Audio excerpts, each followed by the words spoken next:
Gilles Bernett, bonjour. Oui, bonjour. Vous êtes avec nous ce matin dans le studio de freedom.fr et je rappelle que vous êtes maire de Saint-Denis, si besoin, et vous avez été élu de 1989 à 1994, oui. Et vous avez été réélu ensuite de 2008 jusqu'à maintenant.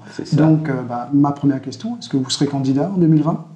Écoutez, c'est vraiment une question qui est à l'ordre du jour dans notre groupe. C'est une hypothèse qui existe aussi, mais nous nous donnons quelques mois, puisque nous sommes une équipe, pour arrêter définitivement. Je suis notamment avec le groupe socialiste et les autres élus de la majorité, mais en tous les cas, je veux bien terminer ce mandat et nous sommes dans la phase de présentation de ce qu'on considère être notre bilan. Donc, j'envisage... Cela dit, vous avez déjà laissé plus ou moins entendre que vous serez candidat, non? Il y a beaucoup plus de...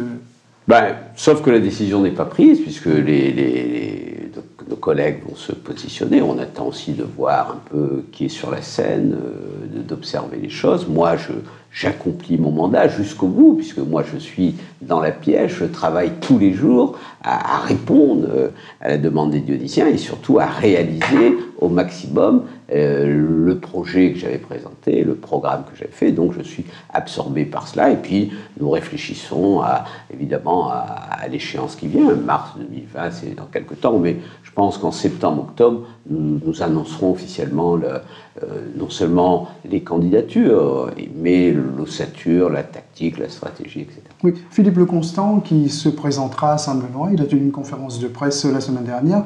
Est-ce que, comme lui et comme tous les autres socialistes, votre candidature va passer devant le Conseil fédéral, pour validation ou pas? Écoutez, je laisse à Philippe Naillet, qui est le premier fédéral, le soin d'arrêter les modalités. Mais déjà, la dernière fois, ce sont des modalités, je dirais, pratiques. Mais quand on est sortant, je pense que les choses sont un peu différentes. D'accord. Mais alors, ma question va peut-être vous surprendre. Est-ce que vous êtes socialiste ou vous êtes macroniste? Alors, moi, je suis socialiste. Je suis venu au socialisme pratiquement avec Mitterrand dans les années 70. Donc, j'ai grandi dans le socialisme. Le socialiste m'a fabriqué, en quelque sorte. J'ai été formé dans les sections au Conseil fédéral. J'ai même été membre du Conseil national. J'ai été député socialiste. Donc, moi, mon option... je dirais de cœur, je suis socialiste. Il se trouve que les choses ont été un petit peu troubles au moment de l'élection présidentielle. Oui, 2017. Ouais. Ouais. Donc il y avait des présidentielles, et moi j'avais la hantise que nous trouvions dans le cas où nous avons eu à choisir entre Chirac et Le Pen. Et je voulais surtout pas... Ça, c'était 2002, oui. Voilà, je ne voulais surtout pas revivre un match avec Fillon contre Marine Le Pen. Et moi, très tôt, j'ai pris position parce que j'avais perçu une proposition de Macron qui me paraissait apte à être au deuxième tour et éviter ce deuxième tour. Un peu comme d'autres socialistes l'ont fait, Jean-Claude Fouilletot, Michel Vergoz. Donc moi, très tôt, j'ai annoncé que je soutenais la candidature de Macron. J'ai fait pour les présidentielles pour Macron, tout en étant socialiste. D'autres socialistes également le font. Maintenant, la question que tout le monde se pose, c'est aujourd'hui... Est-ce qu'on n'est pas un peu en marche aujourd'hui, puisque l'élection présidentielle est terminée? Oui, non, alors, moi, j'ai fait... Oui, vous êtes un peu en marche. Pas tout à fait ça. Non, moi, je ne suis pas en marche, je suis socialiste. Et je reste socialiste, et je resterai socialiste. Sauf qu'il y a des socialistes, face à l'offre qui s'est présentée, ont fait un autre choix dans, je dirais, la perspective de défendre la France et d'intégrer la France. C'est ce que je fais, parce que je considère aussi que l'offre socialiste n'était pas terrible, et que j'ai préféré faire Macron. Mais aujourd'hui, quand j'observe, et comme beaucoup de Français, dans ce que fait le président de la République et son gouvernement, il y a plusieurs volets, l'international, l'Europe, la France, mais ce qui me préoccupe le plus, c'est l'outre-mer. Et j'avoue que je suis très déçu sur l'outre-mer, sur la Réunion. Pourquoi ? Parce que nous sommes traités, je trouve, sans un regard particulier, alors que la situation est particulière. Quand vous voyez, par exemple, que le chômage recule légèrement en métropole, c'est l'inverse ici. C'est l'inverse aujourd'hui. À La Réunion, le chômage augmente et le président de la République s'est permis, avec son gouvernement, d'enlever les contrats aidés. Donc il y a eu là un manque de perception. Et je crois que dans ce gouvernement, la gestion de l'outre-mer n'est pas bonne. Moi, je suis très mécontents de ce qui se passe en Outre-mer. C'est-à-dire que l'Outre-mer n'a pas eu sa place et n'a pas l'attention qu'il faut, notamment, je dirais, la dimension sociale. Et moi, qui suis socialiste, j'attache une importance. Quand on sait qu'il y a 42% de pauvres en dessous du seuil de pauvreté à La Réunion pour 14, 3 fois plus, on ne peut pas appliquer les mêmes recettes. Et je trouve que c'est très dommageable. Et aujourd'hui, je suis bien sûr parmi les mécontents, en particulier Donc pour vous avez voté Macron en 2017, un présidentiel, mais aujourd'hui, s'il fallait revoter, vous ne voterez plus. Ah non, si c'est dans le même schéma, non. Si on a Fillon ou un remplaçant de Fillon, Le Pen, le même schéma, je ferai le même choix. Je ne regrette pas le choix. Sauf qu'aujourd'hui, il faut agir. En tout cas, la politique de Macron sur l'outre-mer, aujourd'hui, de son gouvernement, elle n'est pas bonne. Et ça, je le dis, et je le dis à ses représentants qui sont venus me voir, à son responsable des outre-mer. Je trouve que... Farid Mangrolia, oui. Ou ici, à La Réunion de l'Élysée, oui, d'accord. Cazel, M. Cazel, qui est venu, que j'ai rencontré, et je lui ai fait part de mon mécontentement. Je trouve qu'on ne prend pas à bras le corps, notamment le développement économique, mais surtout la question sociale, l'emploi, puisque le chômage, on a déjà 3 fois plus de chômage qu'en métropole, et le chômage a tendance à augmenter, et c'est vraiment le problème numéro 1. Donc, je fais part de mon mécontentement. Donc, je suis bien sûr en décalage par rapport à la politique. Je ne soutiens pas cette politique pour l'outre-mer. Je vois qu'il y a des réformes positives, je l'ai dit, notamment sur l'école, le fait de faire des classes à 12 en CP, CE1.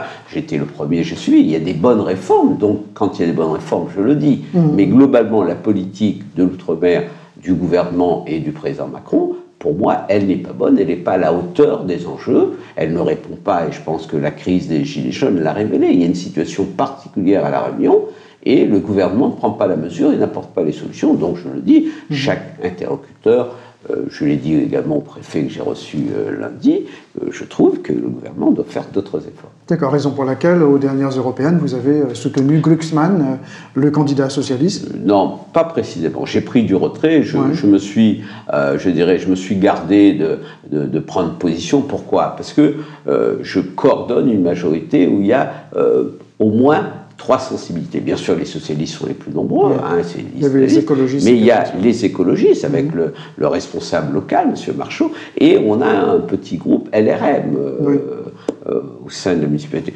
Donc moi, je n'ai pas voulu, compte tenu de la délicatesse, prendre position, mécontenter un des groupes, parce que je trouve que mon rôle aujourd'hui, et c'est un peu ma position aujourd'hui, je laisse aux plus jeunes le soin de s'occuper de la politique nationale, etc. Moi, je me concentre sur les enjeux municipaux qui sont intéressants. J'ai un beau mandat, j'ai des grands chantiers. On en reparlera dans un instant. Et donc, moi, je suis là-dessus. Et autour de moi, j'ai différentes sensibilités, notamment Eric Cabaret, qui est le porte-drapeau. Tout à fait, on va en revenir. Mais un socialiste de votre rang qui ne s'engage pas, par exemple, dans les européennes, c'est pas ça qui explique un petit peu l'état de déliquescence dans lequel se trouve aujourd'hui le PS, la droite aussi, mais le PS, puisque ça vous concerne, vous. Écoutez, le problème, on a l'impression qu'il y a des dirigeants comme vous, ils ont un petit peu honte, ou ils sont un peu... Enfin, ils n'osent pas s'impliquer parce que... Après le mandat... Non, la vérité, c'est qu'après le mandat d'Hollande, il y a eu un tremblement de terre au PS, des propositions de soumettre. Et c'est de là qu'est né ce malaise et qu'un certain nombre de socialistes se cherchent, etc., attendent un projet, une offre différente pour se remobiliser. Mais aujourd'hui, les choses sont en train de se faire pour l'instant. Pour s'engager, il faut être derrière un projet, derrière une équipe. Aujourd'hui, le Parti socialiste se cherche un peu, il n'y a pas ce projet, et c'est comme ça que ce nouveau parti, LRM, a pu capter à la fois des membres venant du Parti socialiste et des membres venant des Républicains. Parce que il y a une déstabilisation qui n'est pas que française. Vous voyez bien qu'aujourd'hui, on est en Europe en particulier, dans une situation délicate, avec la montée très forte des populistes, des nationalistes. Oui, c'est justement, ça le... Il y a une montée des extrêmes, Front National, on a vu ici, ici même, Rassemblement National, France Insoumise, en Europe. Mais ici, quand même, est-ce que vous trouvez ça inquiétant, puisqu'ils arrivent premiers, quand je dis Yves, c'est le Rassemblement National, dans 24 communes, suivi de la France Insoumise, Oui, c'est très inquiétant. même s'il faut relativiser parce qu'il y a eu... Vous voulez dire que c'était des européennes? Oui, et puis un taux de participation. 30%. Non, mais je pense que c'est... Non, il ne faut pas non plus minimiser. Pour moi, c'est la manifestation d'un profond malaise, d'un rejet aussi, hein, avec une résonance aussi gilet jaune, hein, parce que cette crise des gilets jaunes, qui était particulièrement aiguë à La Réunion, elle a exprimé une défiance vis-à-vis de la classe politique, hein, de l'organisation politique, je dirais même de la démocratie représentative. Hein, beaucoup de citoyens ne se sentent pas représentés dans les élus, donc il y a une crise profonde dans notre pays, et je pense que le Rassemblement national a capté une partie de ce mécontentement canalisé par les Gilets jaunes, parce que la classe politique dans son ensemble, et moi je m'y inclus, a du mal à porter les bonnes réponses, à solutionner les problèmes auxquels faire face les Réunionnais et les Français d'une façon générale. On est dans une crise profonde, donc il faut que tout le monde apporte sa contribution pour sortir de cette crise. Gilles Beranet, est-ce que vous croyez encore au PS? Est-ce que le PS peut être reconstruit? Et est-ce que la liste que vous pourriez conduire en 2020, elle sera menée sous l'étiquette du PS? En tous les cas, on verra les étiquettes. Moi, je suis PS. Je pense que les valeurs qu'on leur porte, et moi notamment, hein, ces valeurs de justice sociale, de tolérance, de respect de l'autre, de laïcité, je crois que ces valeurs-là ont tout à fait leur place aujourd'hui dans le débat. Aujourd'hui, il y a la montée extraordinaire, et peut-être le PS un peu sous-estimé, de l'environnement, de l'écologie. Je pense qu'on aurait dû, depuis quelques années déjà, formuler, nous-mêmes nous avons fait quelques efforts, mais sans doute insuffisants, parce que la grande préoccupation, elle est environnementale, elle est même, je dirais, inventer un autre mode de vie qui tourne le dos à ce consumérisme à tout va, au fait qu'on a offert comme perspective à la jeunesse une consommation toujours plus importante, et que cette consommation effrénée, elle détruit les êtres humains et elle détruit l'environnement. Donc il faut une autre réponse. Ensuite, on est face à cette révolution qu'on évoquait du numérique. Donc il y a une autre méthode, une autre façon d'être représenté, de s'exprimer. Je pense que le mode opératoire des institutions aujourd'hui ne répond pas à ça. Il faudrait plus de consultations, sans doute avec les réseaux, savoir ce que pensent les gens, les consulter régulièrement. Donc moi je pense qu'il faut mettre en place, par étapes sans doute, un autre mode, mais en tous les cas qu'il y a une insatisfaction dans un monde qui bouge aussi. Hein. J'étais en Inde en janvier, je vois bien qu'on a des mastodontes, l'Inde et la Chine, qui sont en train de grandir, de bondir et de capter une grande partie de la croissance mondiale et laissent quelques miettes à l'Europe. Et donc l'Europe, qui a une petite croissance, doit faire face au problème du vieillissement de la population, donc le problème de la dépendance, et a du mal à répondre à ses besoins et à satisfaire, je dirais, cette volonté permanente d'avoir de la croissance matérielle toujours plus forte. Donc on est au cœur d'une vraie problématique, et pour l'instant il faut travailler, et le PS, bien sûr, c'est un courant qui défend la solidarité, qui lutte contre les discriminations, c'est un mouvement féministe. Je pense que tous ces combats-là sont d'actualité, mais il faut trouver les personnes, les formules, les expressions, les organisations qui permettent au PS, peut-être pas d'avoir un premier rôle comme il l'a eu, puisqu'on a vécu, moi je suis la génération Mitterrand, on a été, je dirais, dans la gouvernance au sommet, on a eu le pouvoir. Alors aujourd'hui, c'est vrai que on voit émerger les populistes, on voit les écologistes émerger.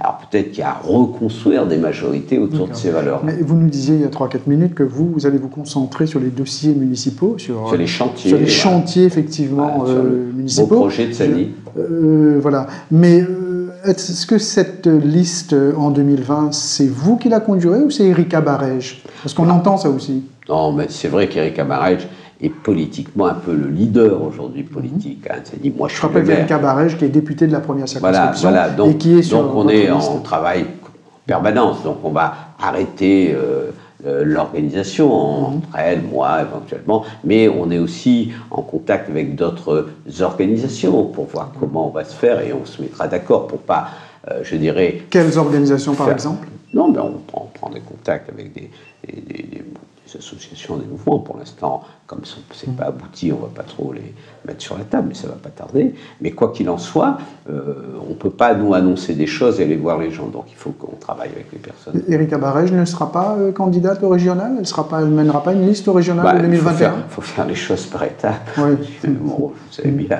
pas brûler les étapes. Donc là, on a les municipales, on va se concentrer. Il faut tout faire pour, bien sûr, gagner les municipales. Ensuite, vous avez à la fois les régionales et les départementales. Donc tout ça se réfléchit ensemble. D'accord. On annonce, je dis bien on annonce, pour l'instant, il n'y a rien de confirmé. Didier Robert, candidat au municipal à Saint-Denis, ça vous fait peur ou pas? Enfin, quand je dis peur, c'est politiquement parlant, évidemment. Non, mais on annonce, il y a d'autres candidats qui s'annoncent. Oui, il y en a d'autres. Moi, je suis le maire sortant, j'ai fait 2 mandats, je considère que j'ai un bilan qui est solide, donc je dois affronter les candidats qui viennent, que ce soit lui ou un autre.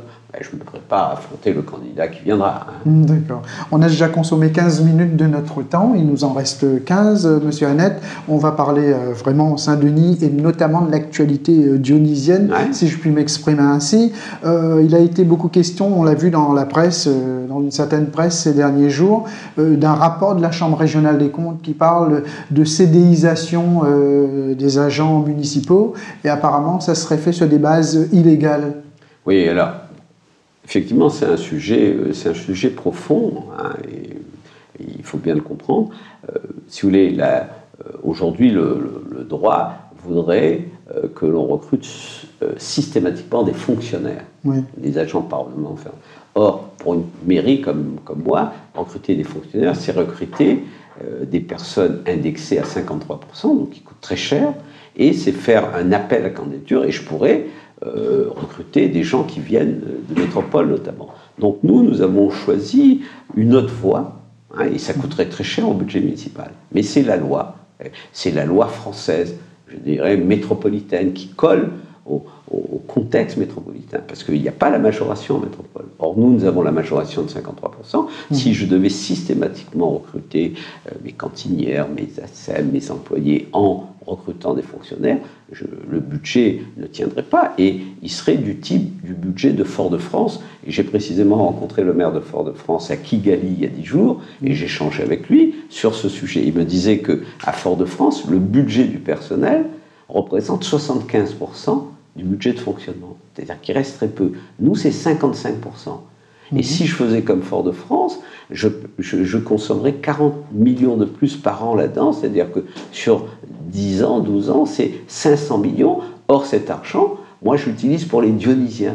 Donc j'ai une autre formule, c'est-à-dire pour faire la politique, par exemple, de l'éducation, moi j'ai un programme éducatif global avec le yoga, l'anglais, c'est avec cet argent. Je fais de l'insertion, je fais une politique de sport, je fais la culture, voilà, une politique pour la jeunesse, c'est parce que je me suis limité sur le personnel, j'ai choisi cette formule de CDIsation. Comment? Moi j'offre au personnel communal, et je trouve que c'est la bonne pratique, la bonne politique, que l'État devrait s'en inspirer, c'est que je les paye sur une grille de la fonction publique nationale des titulaires. Donc j'ai la grille, tout le personnel est classé, et j'ai rajouté une prime de vie chère qui a été déterminée par l'INSEE. J'ai consulté l'INSEE. L'INSEE a établi un différentiel du coût de la vie de 10%. Donc moi, tous mes CDI, qui ne sont pas titulaires, touchent comme s'ils étaient à Bordeaux, plus 10%. C'est-à-dire qu'ils ont le même pouvoir d'achat qu'un agent communal de Bordeaux. Même pouvoir d'achat, le même salaire, plus 10%. Ces 10% sur le budget communal de Sani, ça représente 5 millions par an. C'est un gros effort, et ça va se retrouver dans la retraite des personnes. Donc moi, j'ai fait ce choix. Je préfère, et ça me permet de recruter localement, de ne pas faire appel. Donc je l'ai pratiqué. Mais il y a eu une décision du tribunal administratif en janvier qui annule. Qui annule. Qui empêche de faire. Qui empêche de faire. Fait. Enfin, oui, mais qui empêche de faire, et qui disent que c'est pas légal. Il y a eu l'UNSA qui a fait une conférence de presse vendredi dernier. Je regrette d'ailleurs je regrette que le syndicat vienne se réjouir qu'on ne puisse pas CDIser. Pourquoi je CDIse? Quand je CDIse quelqu'un, grâce au CDI, cette personne devient libre, indépendant. Moi, quand je suis arrivé à la mairie de Sani, il y avait des CDD de 10 ans. mais c'était de l'exploitation, parce qu'à la fin de votre contrat, vous avez peur, donc vous êtes une espèce de main-d'œuvre politique, vous avez peur du maire, tandis que quand vous êtes en CDI, vous êtes protégé. Oui, mais l'INSA, par exemple, dit que ça n'a peut-être pas été fait dans les règles de l'art, puisque apparemment, il n'y aurait pas eu de jury de sélection, et puis ça peut permettre, j'ai vu dans un journal où c'est écrit que vous avez CDIsé votre femme, votre belle-fille, la petite amie d'un de vos fils. Justement, qu'est-ce que vous répondez? Non, pour faire la part des choses. Non, ce que je veux dire, la CDIsation, c'est une excellente chose. Ça permet aux gens de gagner, comme en métropole, plus 10%, mais pas être titulaire à 53%. Donc moi, je l'ai fait et ça permet de recruter localement et de faire plus d'emplois. Donc moi, aujourd'hui, la conclusion de la Chambre régionale des comptes, c'est que quand même, je respecte, si vous voulez, le contrat de confiance, c'est-à-dire que mon budget est bon, je dégage une marge et je réalise mes projets. C'est-à-dire que j'ai une bonne gestion, sauf que je ne prends pas 53%. Alors, bien sûr, il y a des critiques. Oui, les emplois familiaux, je le disais. Oui, c'est vrai que la mairie de Senlis, c'est 3000 agents pendant 10 ans. Donc on recrute une centaine par an, ça fait presque 1200. Il y a eu effectivement des personnes qui ont postulé, qui étaient proches de moi, des parents, qui répondaient aux critères, qui ont été recrutés. Il y en a eu 4 sur 10 ans, donc ok, mais je reconnais. Aujourd'hui, la Chambre régionale des comptes fait des observations. Moi, j'ai déjà mis en œuvre 50% de leurs préconisations, et le reste, je suis en train d'étudier, notamment dans le même type d'idée. Quand la loi sur la moralisation est sortie, on a dit pas d'emplois familiaux, notamment au cabinet. J'avais la situation de mon fils, qui est fonctionnaire, qui était titulaire, catégorie A, qui était mon directeur de cabinet. Mais du jour au lendemain, on n'a pas tergiversé, j'ai appliqué la loi. Donc moi, les préconisations de la Chambre, je les appliquerai bien sûr, et c'est normal. Mais, je veux dire, il faut relativiser les choses. En tout cas, les personnes, ce qui est important, ne sont pas des emplois fictifs, c'est que ces personnes sont sur des postes et elles répondent aux compétences exigées par les postes, et elles touchent les salaires comme les autres de ce poste. Le reste, c'est un peu de la mauvaise foi. Donc voilà, moi je suis là-dedans, je vais mettre en application les préconisations de la Chambre régionale des comptes. Gilbert Annette, vous êtes à la tête de la mairie depuis 2008. Qu'est-ce qu'on peut retenir déjà depuis 2008 et surtout le dossier qui vous tient le plus à cœur? Je crois que c'est l'éducation. Vous avez beaucoup misé là-dessus. Oui, mais je continue. Moi, je me considère comme en mission. Moi, mon rêve, c'est d'élever le niveau des Dionysiens, je veux dire des Réunionnais. Je pense que si on élève fortement ce niveau dans 20-30 ans, il n'y aura plus de problème à la Réunion. Je pense que la vraie richesse, c'est l'éducation, c'est le savoir. Et donc, comment faire à côté de l'éducation nationale, qui ne fait pas suffisamment pour l'éducation. Donc moi, j'ai un programme, je suis allé le présenter au maire de Dijon, Rebsamen, il était étonné. Un programme, par exemple, j'ai 200 intervenants d'anglais que je paye depuis 10 ans, c'est pas du gadget, ça. Tous les mois, je paye 200 intervenants d'anglais qui prennent les enfants à 5 ans, en grande section, CP, CE1, avec l'idée qu'à 18-20 ans, ils parlent anglais, parce que j'estime que c'est nécessaire. J'ai un projet où tous les gamins, quand ils quittent le CM2, ils savent jouer aux échecs, parce que ça développe la concentration, le sens tactique, etc. Ils font du yoga aussi. Ils font du yoga, j'initie le yoga, parce que moi je connais les bienfaits du yoga, et je veux que tous les enfants fassent du yoga, parce que ça va leur permettre d'être demain des citoyens épanouis, à l'aise, capables d'affronter la concurrence, d'aller dans le monde, d'être bien. Donc voilà, nous on a un projet, c'est cette génération ambition, on rêve de ça, d'avoir des jeunes réunis, et notamment des jeunes issus des milieux populaires. Parce que certains sont épanouis, sont déjà dans la génération mission, mais c'est ceux qui ont des parents qui lisent pas à la maison, qui n'ont pas de moyens, etc. Voilà, nous on a mis le bus gratuit pour qu'ils soient autonomes, qu'à 12 ans, on va faire du sport, on rentre, on va faire de la musique. Samedi, j'étais à l'aéroport saluer les 80 enfants de Sani qui vont jouer avec l'Orchestre Philharmonique de Paris, Demos. Et j'avais les larmes aux yeux. J'ai vu 10 gamins de commune prima accompagnés par leurs enfants. Ils jouent du saxo, du violoncelle. Mais ça fait 3 ans qu'ils apprennent la musique et il paraît que c'est excellent. On les verra, parce qu'ils vont faire une prestation. Donc voilà, permettre aux enfants de faire de la musique, de faire du théâtre, etc. On met le paquet parce que pourquoi? Parce que quand je vois les familles, quand je vais dans les maisons, quand je demande aux gens quel est votre rêve, qu'est-ce que vous veut?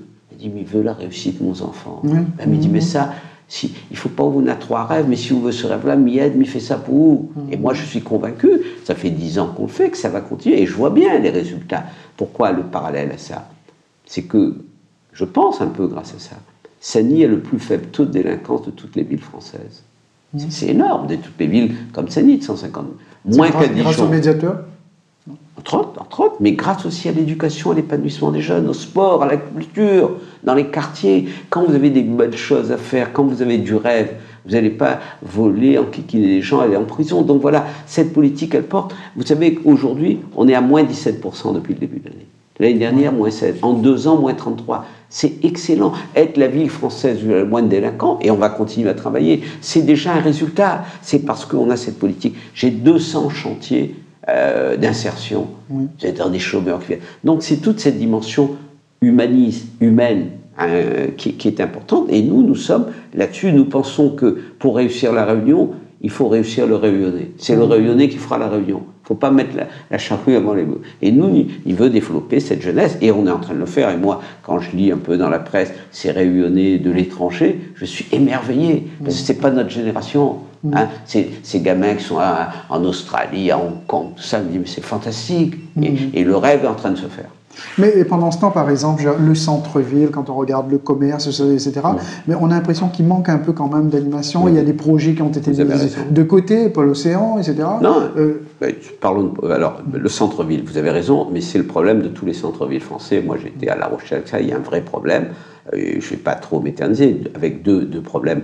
C'est le développement exponentiel des grandes surfaces à la périphérie. Vous savez qu'il y aura à Sainte-Marie 20 000 mètres carrés, donc ça va aspirer du chiffre d'affaires. Et le e-commerce, qui est en train d'assurer. Mais nous sommes aux côtés des commerçants, on est en train de refaire le relooking, trouver des formules, animer le samedi.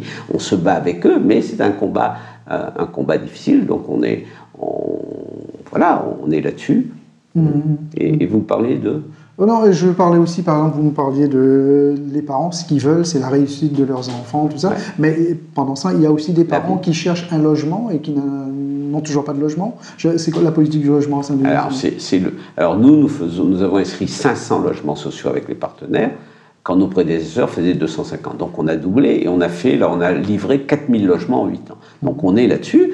Pourquoi? C'est clair, nous, tout le foncier de Saint-Denis, au lieu de le mettre aux enchères, aux agences immobilières, on les a réservés aux bailleurs sociaux.